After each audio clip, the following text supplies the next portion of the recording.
The GSoW secret cabal interviews.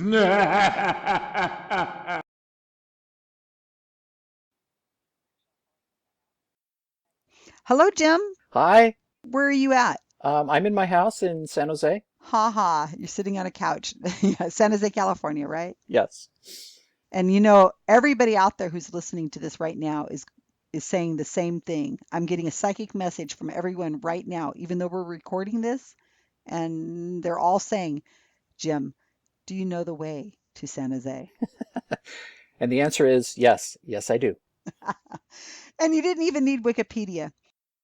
No, I knew the way to San Jose before there was a Wikipedia. I was born and raised here. Oh, really? I didn't know that. Yep, I'm a native Californian and a native San Josean, San Josean, is that what we say? I guess. That's what I say.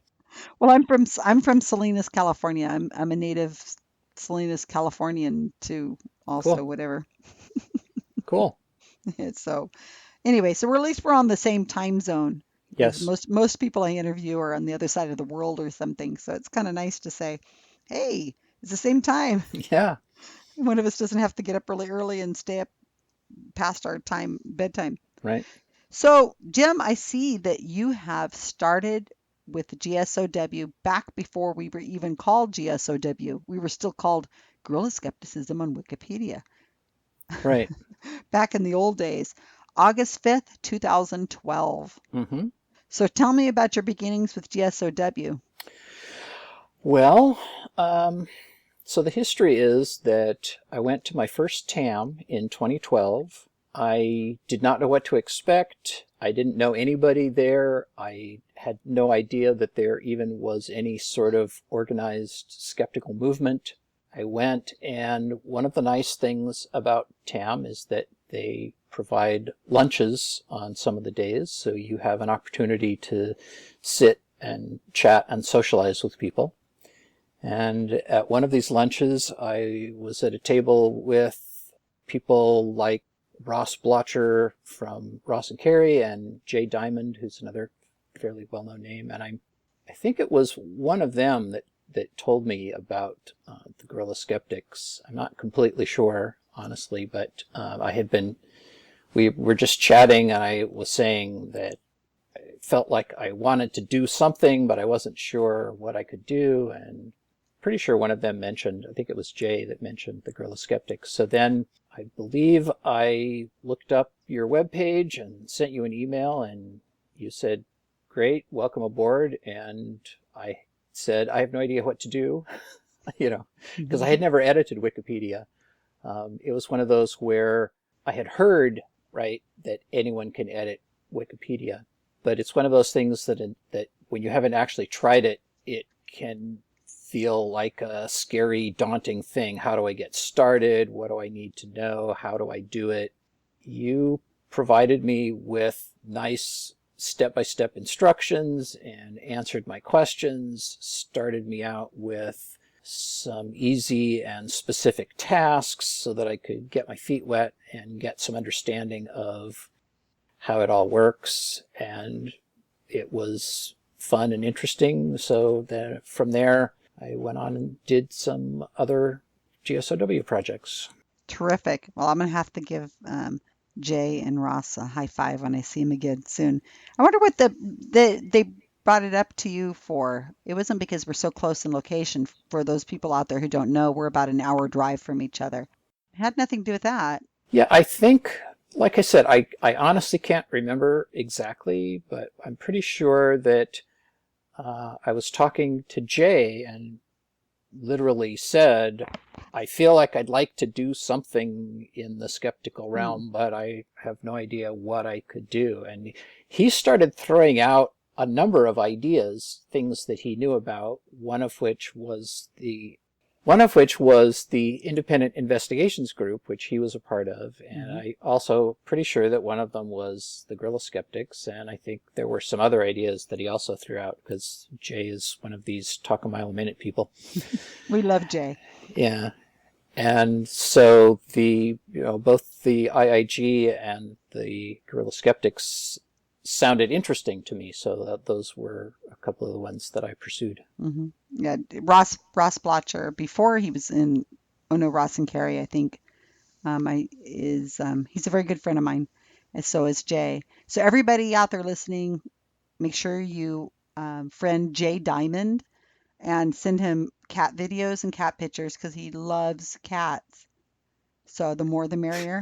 You're Just evil. yes, make sure you send Jay all the pictures of cats and videos, cat clubs. Put him in all the cat fancying groups you can possibly think of. So back to Okay. GSOW. You're welcome, Jay. You started out doing a lot of things with some backwards edits, dealing with Skeptoid podcast, putting mentions of Skeptoid on different places. But that was kind of back in the day when we really didn't know what we were doing. I didn't really have a great training setup. So, okay, so tell me about what your first projects were. Okay, well, the way I got into skepticism in the first place was that I happened to discover the Skeptoid podcast when I was looking for something science-oriented on iTunes. I started listening to that, and that led me to look for some more similar things, which led me to the SGU, which is how I found out about TAM. So one of the first things that I did with the Guerrilla Skeptics was a Skeptoid project, which was basically to look at Skeptoid episodes that, each episode is on a particular topic, and find the Wikipedia page on that topic and find a way to add a link from the Wikipedia page to the Skeptoid episode, or even add some content to the Wikipedia page that is talked about in the Skeptoid episode. Mhm. And I spent a few months doing that and was reasonably successful at it, although I did have some of my edits reverted because some people would come in and say, for example, a podcast isn't really a reliable source. Mhm. So that was in some of the cases where I may have gone a little, I may have stretched the bounds a little bit and tried to put in a little too much of a reference putting factual information on the Wikipedia page and referencing Skeptoid. Mhm. But then I felt like I wanted to move on from that. I found it very challenging in some cases. I remember spending hours looking at a Wikipedia page, going back and listening to the Skeptoid episode, going back to the Wikipedia page, going and looking at the transcript of the Skeptoid episode, trying to find some way of working in a link. So I wanted something that was a little more straightforward. Mhm. I ended up working on the Jennifer Michael Hecht Wikipedia page. My recollection of that is that it was actually sort of the end of the training, Mhm. I think so. because when I first joined GSoW, when it was the Guerrilla Skeptics, you didn't have as much of an extensive training program. Right. Then when you did, you wanted me to go through at least some of the more extensive training, and one of the last items was it was some sort of a relatively small update is what I remember. It was a rewrite, actually, to be honest with you. I probably gave you several choices and told you pick one, and you Yes, picked but somebody you didn't know, right?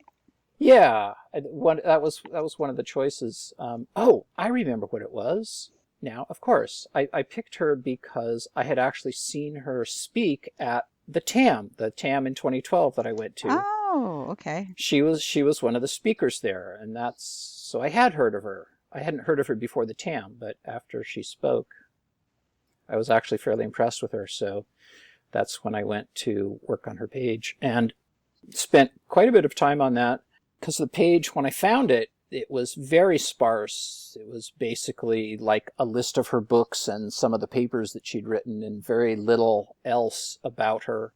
So I worked to expand the page and add some background and some more about her philosophy and her atheism, and ended up with a fairly extensive, nice Wikipedia page that I'm pretty proud of. I just looked at it. I think it looks beautiful. Just just a very nice looking page, very respectable. I mean, anybody would be proud to have a page that looks like that. I mean, it's what, been a year at least? Year and a half, I think. Right. And I think we looked at it and we said that she's probably getting anywhere from 7,000 to 10,000 views a year, something like Yep. that. That's like awesome. Yeah, it's cool. Just totally awesome. I should probably also mention that anybody who's listening to this thinking that maybe they'd like to join GSoW but is a little worried about it now that Jim said that it took him hours, you don't have to go that much trouble. That's just Jim was right. That was just you. Yes, and actually one of the things I was going to say about the Guerrilla Skeptics GSoW that I like is that I'm actually not one of the more prolific editors that they have, and I have had my in and out periods where sometimes I'm more productive than others. No one at GSoW pushes me or tries to get me to do more than I really want. They are very supportive, they're very helpful, but you can go at your own pace. You can do as much or as little as you want. They really appreciate, or we, I should Mm-hmm. say, really appreciate any help that we can Mm-hmm. get. So, and that's definitely one of the things that I really like about, because we all have real life jobs and times when we have spare time and times when we Mm-hmm. don't, and everybody understands that. And so it's just a very nice supportive atmosphere there where, like I said, you can get help, you can do things at your own pace. So that's really Yeah, nice. we try to, you know, set tasks to people that are to their time that they have. We have people who want to rewrite a whole page, and it's like, look, you don't really have the time to do that. Maybe if we formed like a team of people to work on it together, that would be better. Once you're trained, you can come and go as you please. We just ask that you check in every so often and just say, hey, I'm still around, and keep abreast of some of the updates. And if we when we put out a blog or announcements or something, you just have an idea of what's going on. We appreciate that. And then people will come in and they'll just do some small things, and then they're gone again. And that is the beauty of it. If Yep. we just have, a few hundred people to a few thousand people doing this, it would be, I mean, we'd have Wikipedia done. Yep. So we're working on it. So it kind of goes full circle. This all seems to be centralized around the amazing meeting that's held in July in Las Vegas every year, and that's coming up here in a month. Part of the reason that I wanted to talk to you today, Jim, is you've been to three TAMs, is that right? 12, 13, 14, and this will be your I fourth? think I think this will be my third because I went to 2012 and I missed 2013, and then I went to 2014. So this will actually be just my third Third TAM. TAM. And you've obviously attended Skeptic HalCon, which we just came back from a week ago.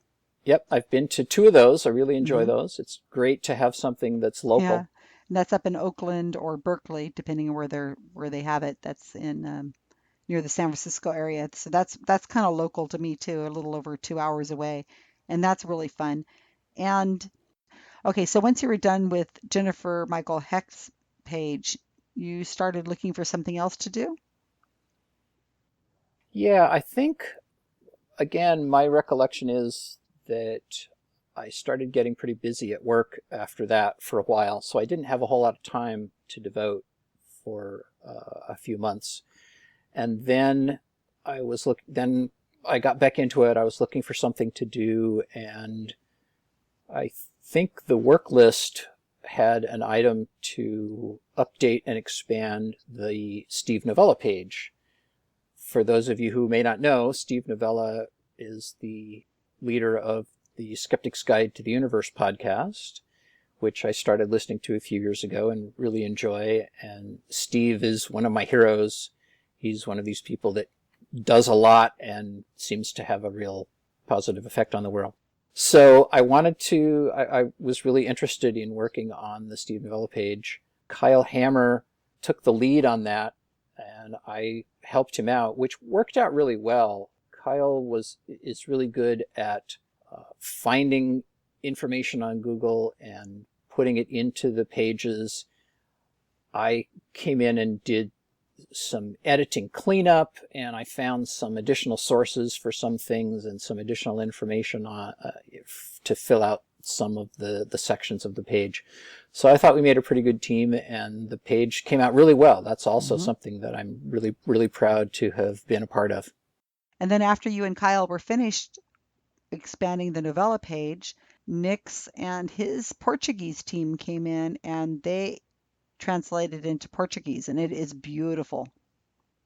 Just beautiful. What a nice page. I'm looking at it right now. I have no idea what it says, but it looks wonderful. It's got 60 citations in Portuguese, probably one of their best written pages. It's amazing. It looks so nice. So now what I guess happened, another thing that happened is I have wanted to write a Wikipedia page for Perry DeAngelis, who in my mind is a hero of the skeptic community. He's since passed away in 2007, but he was a kind of an idea guy. And he, along with Steve Novella, created the NES. New England Skeptic Society. Yeah, New England Skeptic Society. And then from there, they also inspired quite a bit of other skeptics to go out and do more things. And then they started the SGU, the Skeptic's Guide to the Universe podcast. And just from there, just things just expanded. And Perry DeAngelis was, in my mind, very inspiring. And I felt that he needed a Wikipedia page. The citations were there to be able to give him a Wikipedia page. There wasn't enough substance. So you and I had this little plan and you put it in action. And I really appreciate you taking care of that. So tell everybody what you did. So yeah, like you said, we needed more information about Perry. He's pretty well known. Certainly anybody who's ever listened to the Skeptic's Guide podcast knows of him. He has done a lot, but there wasn't a lot in like newspapers or articles about him. So since Steve Novella and Evan Bernstein were at last year's TAM, we decided it would be great if we could get the information from them, since they were longtime friends. And fortunately, Wikipedia does allow citations to YouTube videos. So we got the idea to try to sit both of them down separately for interviews and ask them questions about Perry. So I talked to them and got the time set up. They were very nice about being able to make some time, and even provided a nice quiet room for us to sit down in.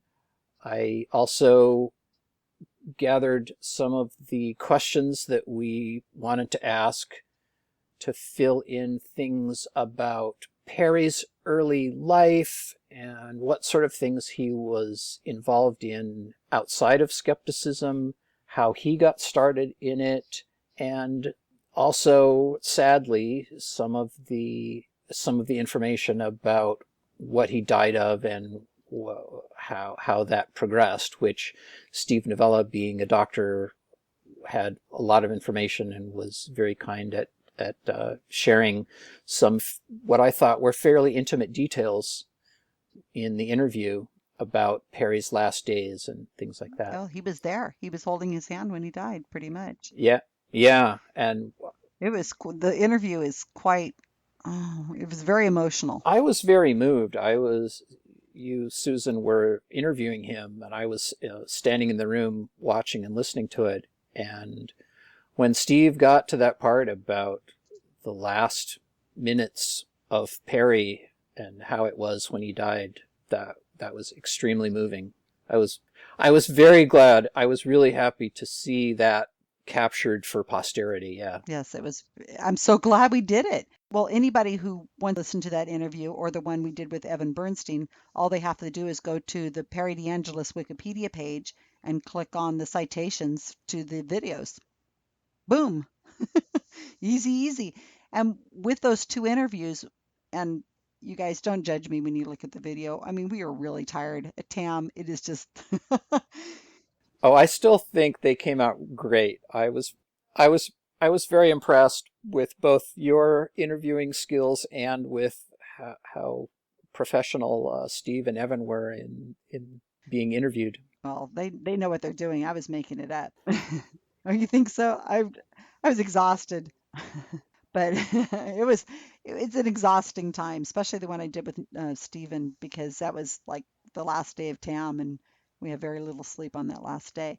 But the videos came out fine. We have them both up on the internet for anybody to watch, and we were able to bring out more about Perry DeAngelis and who he was and what was important in his life and so on. And we were able to use those interviews to expand the Ness Wikipedia page. I rewrote the Ness Wikipedia page a few months ago and used those interviews there too. So it was like a win-win. And we have to do this sometimes with, we forget that there was life before the internet. And a lot of people that have been in skepticism and, in this kind of world did so 10, 15, 20 years ago or more. And the citations don't necessarily exist for like in a URL. So we have to find ways of getting that information that may not necessarily be at a Google link somewhere. Right. Like one of the things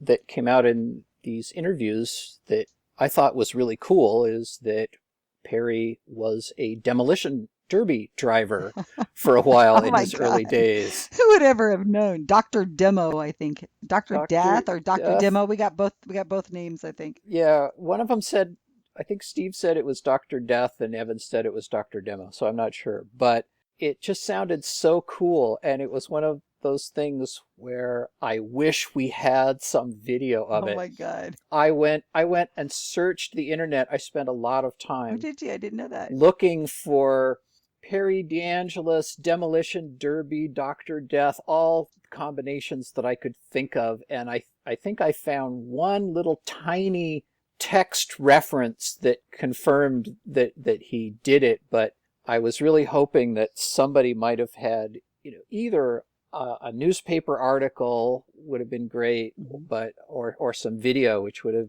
been exceptional. But I just couldn't find anything. I could just picture this guy on. I mean, they said he dressed with surgical masks, and he'd bring surgical masks, and he'd autograph them for the audience. He Yep. would stand on the car and scream. He had surgical gloves and like Yep. a small the doctor's lab coat, and he really got into it.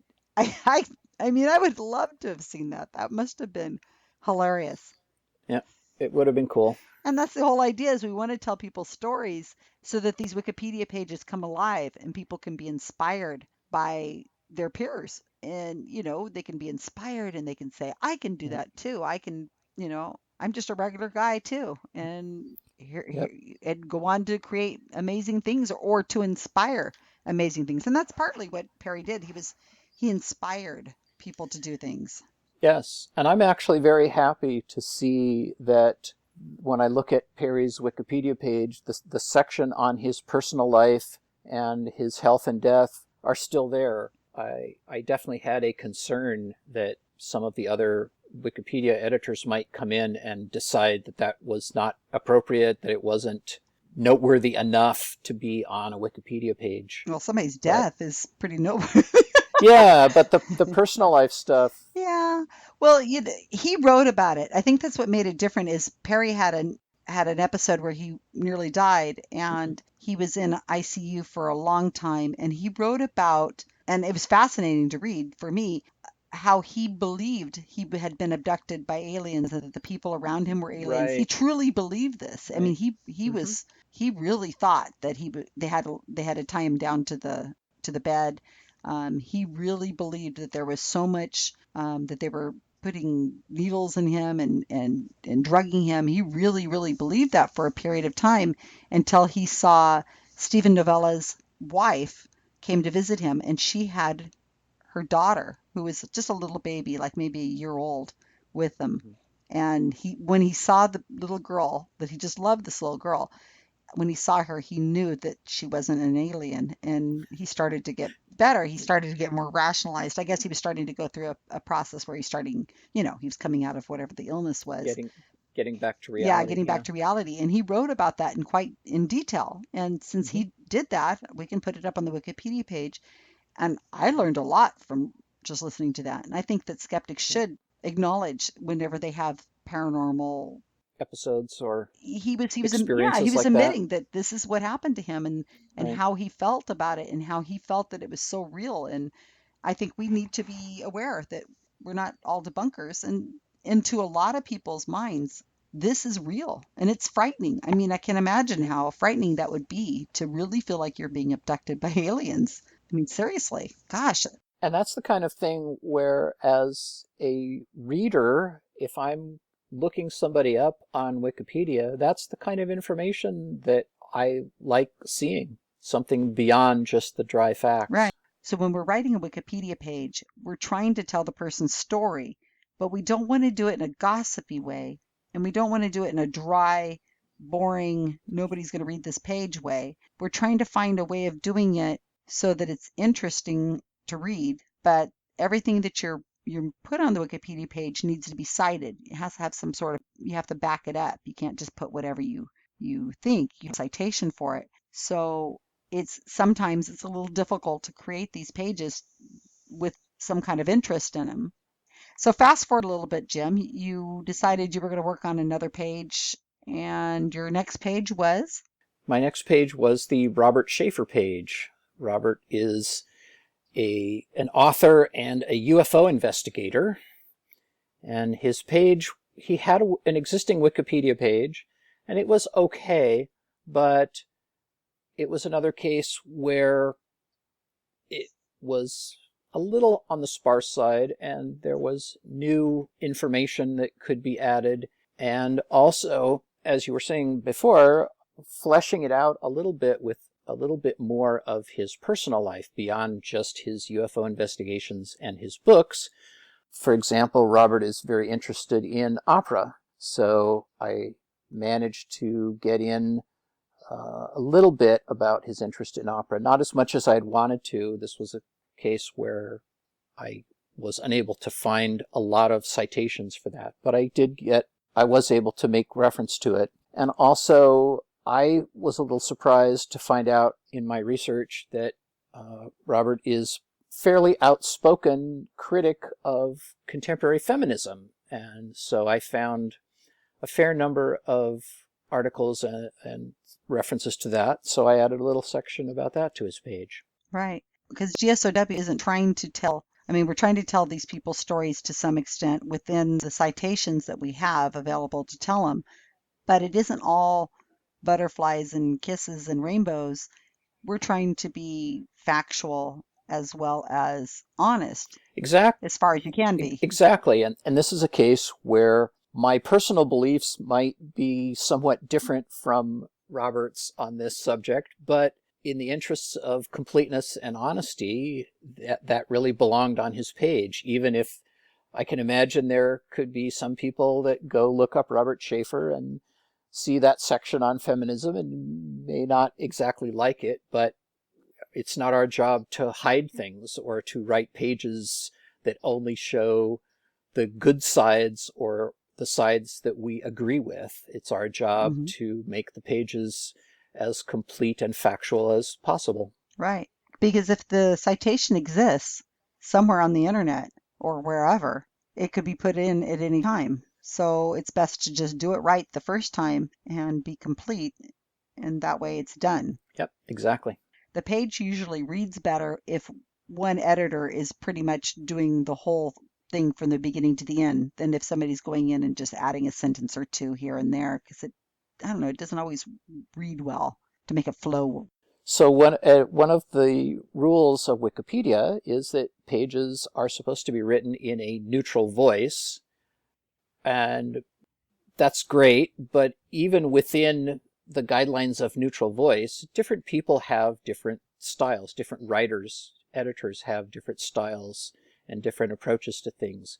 So yes, I would agree with Susan that it's typically better if an entire page, or at least most of a page, is written by one person, because then it sounds the same. They have similar usages and word styles and phrases, so Hmm. it just reads better. And that's what it's all about. That and the hokey pokey. Yeah. So tell me a little bit more about attending conferences. You've been to a few. Now, what do you think? Yeah, so my history is that I went to my first TAM in 2012. It was my first conference ever. I didn't know what to expect. I didn't know anybody. I went there. I watched presentations, talked to some people during lunch, but I found out about things and ways that I could get involved. And over the next couple of years, I got involved in things and I got to know people. So the TAM in 2013 I had to miss.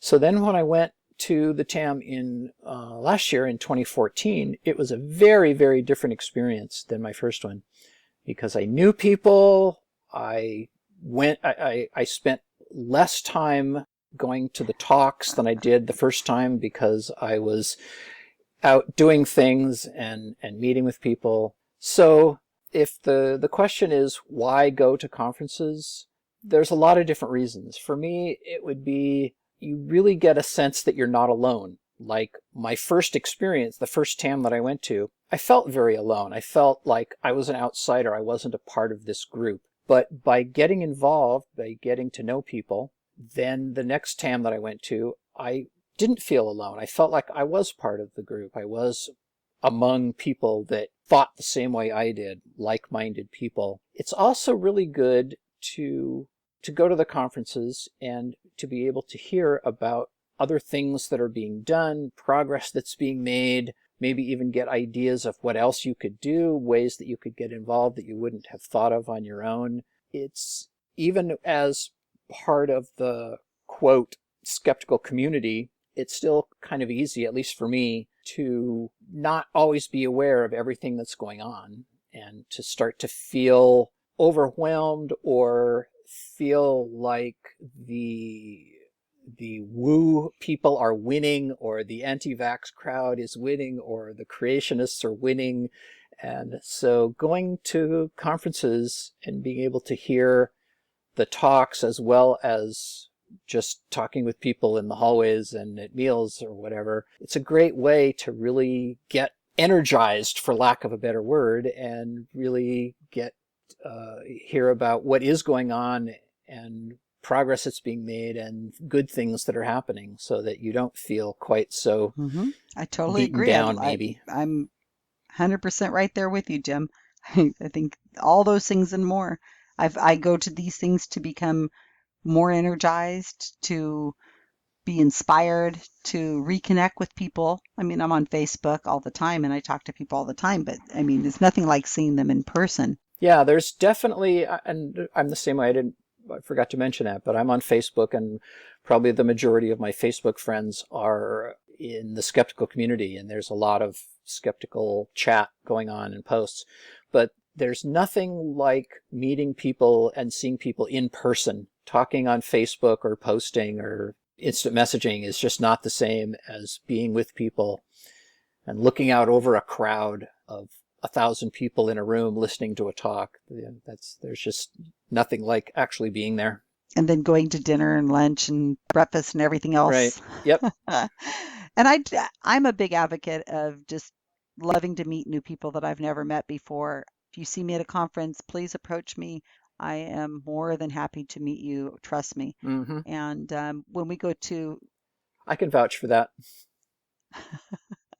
That she's absolutely happy to meet everyone and talk to anyone who approaches her. like when we go to conferences, one of my big rules is that no one eats alone. So if you are at a conference and you have a name tag on and we see that you're kind of sitting off by yourself, and you want to be alone, well, sorry.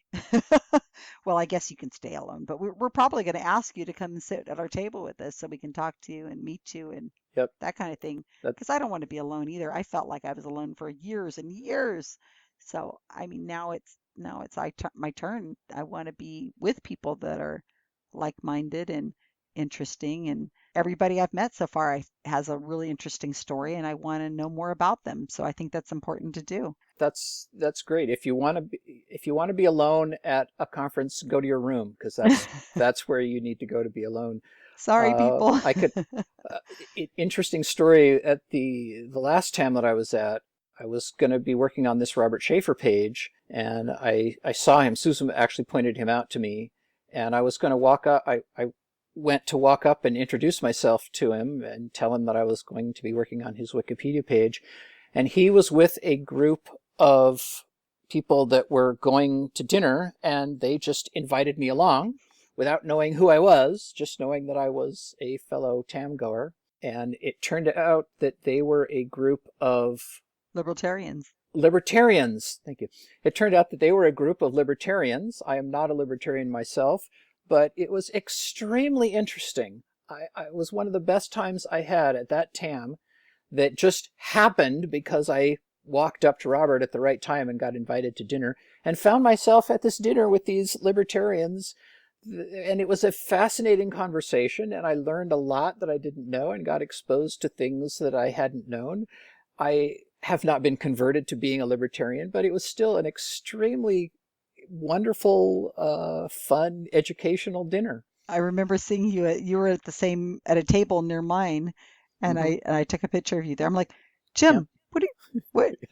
I didn't, what? I know. I Yep. remember I got a picture of you guys. That was so funny.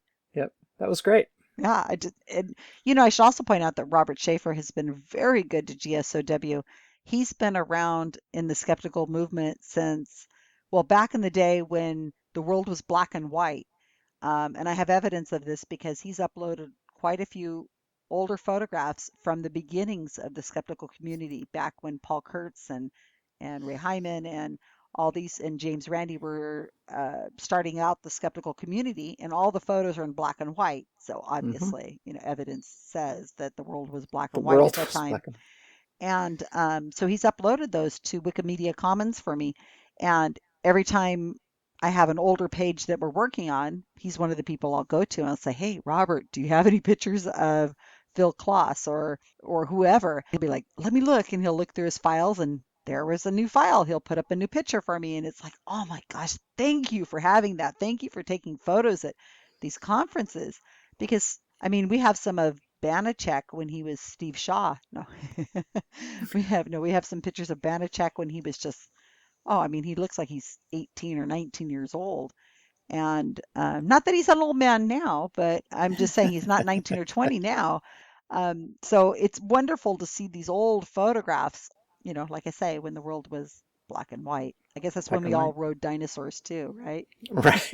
Right. Back in the dinosaur day. So, okay, so I guess the last thing we should talk about really quick is the workshop that's going to happen at TAM this year, right? Okay. You'll have to tell me about that. You'll just you'll just learn about it right now. Now that we've been talking a lot about TAM and conferences, I totally advocate that if you are not able to get to TAM or not able to get to a conference in your area, that maybe it's a good idea you have your own skeptics in the pub or your own meetup. And if you need inspiration on how to do that, please, write to me at susangerbic.com.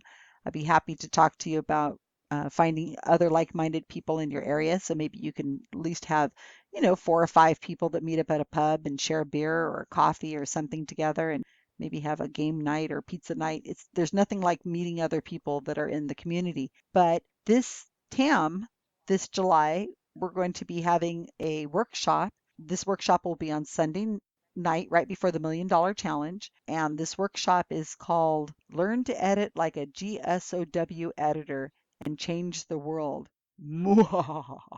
I guess I got to work on my evil Yeah. laugh. But I've got about 5 weeks to work on that evil laugh. That is the title of our workshop. And what we will be doing is I'm asking people to bring their laptops. Yes, I know it's the last day of TAM, so we're all going to be sleep Hmm. deprived. So editing should be very interesting. And I'm going to turn the room of people who show up to the workshop. Now, this is a separate ticket. You can't get in with just a normal, you have to have a workshop ticket. I think that if you wanted to buy just this specific workshop, I think you can. I think it's, I don't know, under $60. I don't know what it is, honestly. But you can come in and I'm going to teach you how to edit Wikipedia. If you have your laptop with you, you will walk out making edits on Wikipedia without joining the GSoW team, and you don't even have to have an account on Wikipedia. And this way you'll be able to be inspired and to be able to go home and take and do some practical things from home. And I'm not going to just teach you how to fix a spelling error or grammar. That's boring. Anybody can do that. I'm going to teach you how to edit Wikipedia more or less like a GSoW editor would. We have a different philosophy, we have a different tactic, we have different ways of looking at things, I guess I should say. I mean, it's still editing Wikipedia and it's still following the rules of Wikipedia. It's just when I train people on the GSoW project that are become my editors, I just have a different way of doing that probably. And you'll find out more about that if you decide you're going to come to my workshop at TAM. That's Sunday. I think it's at 3 o'clock, something like that. And right before the $1 million challenge, it's 90 minutes. I have no idea if 10 people are going to show up or 800 people are going to show up, but I'm going to have a lot of my GSoW team. Jim will be there, as well as Mike Jasulik and Michael Bigelow and Steve. And there's going to be quite a few of us there that are going to be able to help out and to assist you. So if you need a lot of help or if you just need a little bit of help or whatever, we're going to have it all taken care of for you. And if you don't have your Hmm. laptop with you, that's fine. You can look over somebody else's shoulder. You can help them do it. We'll find a way to make sure that you know what you're doing when you leave. And there's a couple fun lessons there. I think you're going to find this really entertaining because this is something that's not been done before. So we're going to break some rules just like we've been doing with Wikipedia and try to do some crazy things. That's the GSoW project in a whole. We've taken things that are normal and just kind of changed it a little bit, tweaked it a little bit so that it makes it a little more interesting and maybe spreads the message a little bit farther. Ooh, I'm gonna get in trouble. And, well, I would highly recommend if anyone listening has even the slightest interest or curiosity about editing Wikipedia, go to this workshop. Susan is great. She's not paying me to say this, but she's great. She's very entertaining, and she has a wealth of information from her experience at editing Wikipedia. And you will definitely come away from that workshop knowing significantly more than you did when you went in, and hopefully an increased interest in editing Wikipedia as well. Wow, that's good. I'm gonna have to. I like that. I'm gonna leave that definitely in there. Okay. If you're unable to attend the TAM workshop, it will be videoed and you can watch it once it comes up on our YouTube channel. So pay attention to that. If you are interested in having myself or one of my editors come to your local skeptics group and do a hands-on workshop, we're more than happy to come out and do that for you. Of course, we're going to have you pay for me to fly there, obviously. I will be in Australia Of course. for the month of October. I'm going to be doing a tour of Australia, editing my way through, lecturing at different skeptics in the pub. And that's 2015, October 2015, for almost the whole month. And maybe some other places as well. We'll see. But so, you can come out and see me, and I have editors all over the world, and we can always put somebody in from someplace to show your team how to do this. Like I said, you don't have to join the GSoW project. You just have to have an interest in improving the world and changing the world. Mwah. That was See, I'm better. getting better. I've got to practice. I've got to get that deep guttural. Yep. Okay, I'm Ah, getting there you better. go. Okay, Jim. Well, thank you so much for being here with me tonight and giving me your thoughts. It's really great having you on the team, and I hope other people will be inspired by some of the things you said. I know I'm always inspired when I talk to my editors. I mean, I'm doing this for me, not for any other reason. So I can listen to the interviews again and say, "Yeah, I'm on the right track. We got a team." Yep. Well, it was my pleasure. Thank you. It's always great talking to you.